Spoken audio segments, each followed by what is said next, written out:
yang istimewa di Nabi Muhammad, khususnya pada sosok kepemimpinannya, sehingga disanjung disebutkan oleh Nabi Ibrahim, disanjung oleh Nabi Isa, dan dimuliakan bahkan oleh orang non-muslim.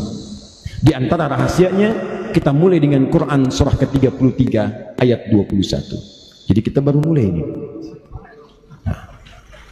Laqad kana lakum fi rasulillahi uswatun. Allah. Tahan. Laqad kana lakum fi rasulillahi uswatun.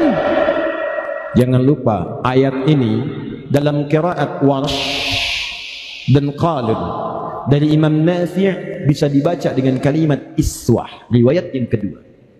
Laqad kana lakum fi rasulillahi iswatun hasanah. Jadi bisa dibaca dua cara, satu uswah, yang kedua iswah. Perhatikan baik-baik. Terjemahannya semua sama. Dan sungguh pada diri Rasulullah SAW melekat semua aspek-aspek keteladanan dari mulai lahir sampai dengan wafat. Jadi kata Allah, ini Nabi ini luar biasa. Dari lahirnya sampai wafat, semua aktivitasnya, semua tindakannya, semua ucapannya, sifat dan sikapnya, semua jadi teladan dari lahir sampai wafat. Cuma Nabi Muhammad SAW. Dan dahsyatnya, keteladanannya disebutkan dengan dua cara baca. Satu uswah, kedua iswah. Saudara, kalau uswah itu harakatnya fathah atau kasrah? Dhammah. Kalau kasrah. Saya tanya nih, kalau dhammah itu di atas di bawah? Di atas artinya rafa', dhammah artinya banyak. Perhatikan, kalau kasrah di bawah atau di atas? Di bawah artinya khafad, rendah. Kasrah itu sesuatu yang pecah, pecah itu kecil. Kasrah zujaj, kaca pecah, maka jadi pecahan kecil-kecil. Perhatikan cara menerjemahkannya. Di Nabi Muhammad itu, jangankan keteladanan yang tinggi-tinggi, yang kecil-kecilnya pun jadi teladan. Senyumnya jadi teladan. Jadi kalau ada sekarang orang Sukabumi senyum, ingin mendapatkan keteladanan dalam senyuman, lihat senyumnya Nabi SAW. Jalannya jadi teladan. Jangankan yang tinggi-tinggi, salat malamnya, tahajudnya, zikirnya, sedekahnya, cukup melihat bagaimana bicara Nabi, senyum Nabi, jalan Nabi, maka Anda akan temukan keteladanan di dalamnya. Masya Allah. Muhammad sallallahu alaihi wasallam. Nah, sekarang kita akan bahas, Ustaz, dari mulai lahir sampai wafat itu apa saja keteladanannya, khususnya yang terkait dengan aspek kepemimpinan. Ini saya kasih 4 bab nih. Lahir, tumbuh kemudian kecil sampai muda, 3 aspek muda, 4 sampai aspek sepuh dengan wafatnya. 4 ini mau mana yang dibahas? Baru lahir, tumbuh jadi anak kecil, pemuda atau dewasa? 1, 2, 3, 4. Ingat, 1 nomor 2 jam. Yuk kita mulai cepat sajalah. Mulai dari fatrah kemudian dilahirkannya. Buka kitab karangan Syekh Muhammad Mahmud Imarah. Nama kitabnya Min Ra'yil Ghanam ila Ri'ayatil Umam. Dari seorang penggembala jadi seorang pembina umat yang sangat luar biasa. Dari seorang penggembala jadi pengampu umat yang sangat dahsyat. Min Ra'yil Ghanam ila Ri'ayatil Umam. Saudara, tidak pernah ada satupun manusia dilahirkan yang punya keteladanan sejak mulai dilahirkan kecuali Nabi Muhammad SAW. Keteladanan pertama kata para ulama, 1, Muhammad itu satu-satunya manusia yang dilahirkan dari rahim seorang perempuan yang mulia. Bapaknya sudah tidak ada, tapi nasabnya tersambung sampai ke Nabi Adam alaihissalam. Silahkan Anda cek, mana ada manusia yang lahir bapaknya sudah wafat, dalam kandungan ayah meninggal, lahir yatim, tapi dalam yatim ini nasabnya jelas sampai ke Nabi Adam. Tadi pernah saya bacakan kepada Anda, masih ingat? Muhammad sallallahu alaihi wasallam bin Abdullah bin Abdul Muttalib bin Hashim bin Abdul Manaf bin Qusay bin Murrah bin Kilab bin Ka'ab bin Ghalib bin Fijr bin Malik bin Nadar bin Kinana bin Khuzaimah bin Mudrika bin Ilyas bin Nizar bin Mudar bin Ma'ad bin Adnan bin Adi bin Adri bin Muqawwam bin Naqur bin Tariq bin Ya'rub bin Yasub bin Nabit bin Ismail alaihi salam bin Ibrahim alaihi salam bin Azar atau bin Naqur bin Abid bin Kinan bin Al-Fakhshad bin Sam bin Nuh alaihi salam bin Mihlail Matushala bin Kinan bin Amras bin Fit bin Adam alaihi salam. Tidak ada satupun makhluk lahir yatim bapak, tidak ada, tapi nasabnya jelas sampai ke Nabi Adam alaihissalam, kecuali Nabi Muhammad sallallahu alaihi wasallam. Calon pemimpin besar disiapkan langsung oleh Allah subhanahu wa ta'ala, dirindukan oleh nabi-nabi sebelumnya. Ciri yang pertama, harus jelas latar belakangnya. Jadi kalau anda ingin mendapatkan pemimpin yang teladan, pemimpin yang hebat, maka anda mesti perhatikan siapa latar belakang orang itu. Dari mana dia berasal? Dari keluarga mana dia ada? Dari lingkungan seperti apa dia ada? Bagaimana pendidikannya? Siapa ibunya? Siapa bapaknya? Siapa pengaruh lingkungan sekitarnya? Ketika anda menempatkan dan menginginkan keteladanan dari seorang pemimpin, tapi dia pun tidak jelas latar belakangnya, bagaimana bisa menjadi teladan dalam aktivitas kehidupannya? Satu. Tapi ini pun kata para ulama memberikan gambaran kepada masyarakat, kalau di rahim-rahim anda, rahim perempuan, rahim istri anda ingin melahirkan seorang pemimpin, maka dia mesti dilahirkan dari asal muasal hubungan yang sangat jelas. Jangan sampai terjadi perbuatan-perbuatan yang dengan perbuatan itu melahirkan sosok-sosok yang tidak jelas. Karena itu kenapa zina itu dilarang, karena itu kenapa selingkuh itu dilarang. Mau yang harganya 80.000 sampai 80 juta tetap dilarang. Kenapa dilarang? Karena diantara hikmahnya, selain menularkan penyakit-penyakit yang seperti Pak Bupati tadi sampaikan, juga bisa mengakibatkan ketidakjelasan nasab. Ketika nasab tidak jelas, maka disitulah kemudian kita pupus untuk mengharapkan keteladanan dari siapapun yang terlahir di dalam. Dulu waktu Doli itu mau ditutup di Surabaya, itu tidak mudah untuk menutupnya. Pernah dikirimkan kawan kami ke sana, sudah terinfeksi dengan penyakit yang luar biasa itu. Tiba-tiba begitu kemudian diberikan siraman rohani, nangis Pak, keluar air mata. Begitu selesai dikatakan, Ustaz, terima kasih telah memberikan satu sentuhan pada jiwa kami. Jiwa tersentuh, jiwanya luar biasa ceramahnya. Kami ingin berubah Ustaz.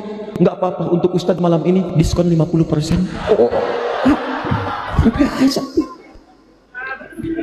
Enak aja.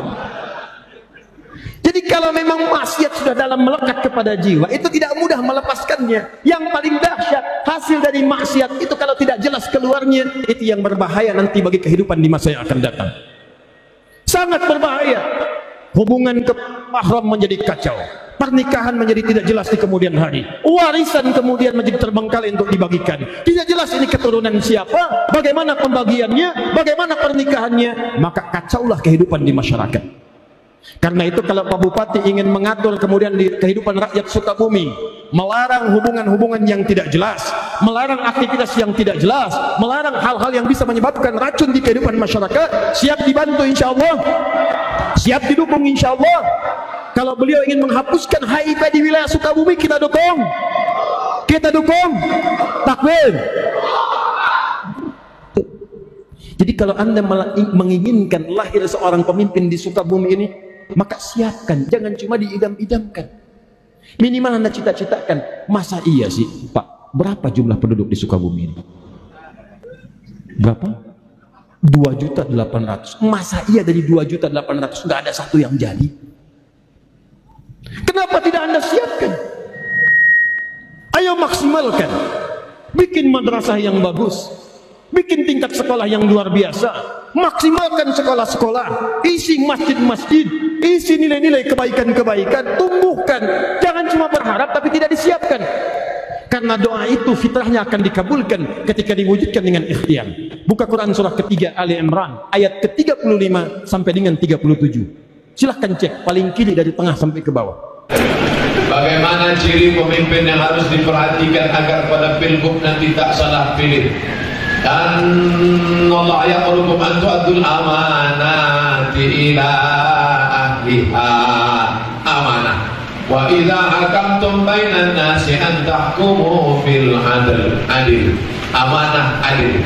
Sebelumnya dia pernah jadi pegawai Pemprov, sebelumnya pernah jadi wali kota, sebelumnya pernah jadi bupati. Tengok track record apa yang dia lakukan dulu, catat.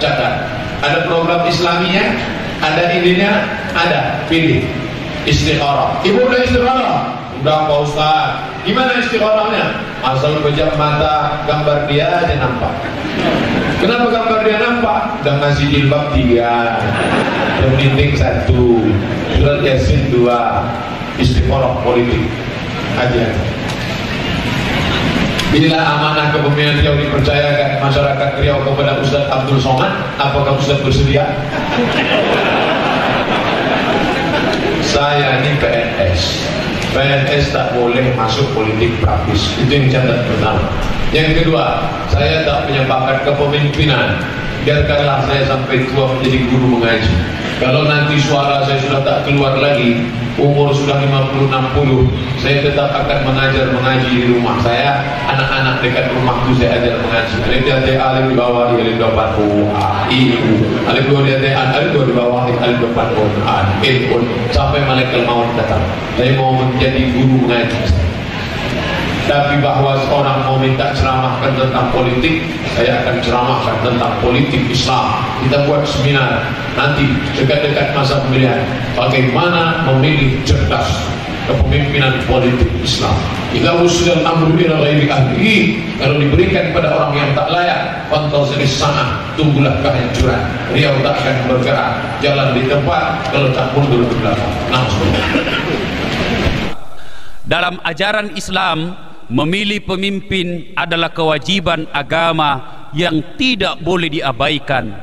Rasulullah sallallahu alaihi wasallam bersabda, tidak halal dan tidak dibenarkan bagi 3 orang muslim yang berdiam di suatu tempat kecuali apabila mereka memilih dan mengangkat salah satu di antara mereka sebagai pemimpinnya. Mengomentari hadis tersebut, ulama besar Ibnu Taimiyah mengatakan bahwa mengangkat pemimpin atas urusan manusia adalah salah satu kewajiban terbesar dalam agama Islam.